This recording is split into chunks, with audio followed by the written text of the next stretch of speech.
Qaynona qaynota kelinni xonasiga kirishiga nima deysiz dolzarb mavzulardan. Hozir shu savolni sinimga bersam, sinim aytayaptiki, men qarshiman.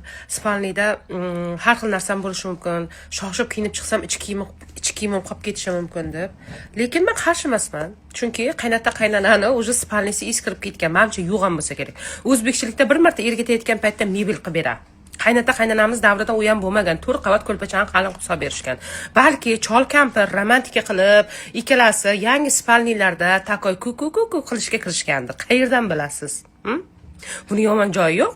Kelgandan keyin shartta pastelni alishtirib tashlab boshqa soling. U pastelni yuvishga tashlang. Nima, ularning ko'ngli yo'qmi?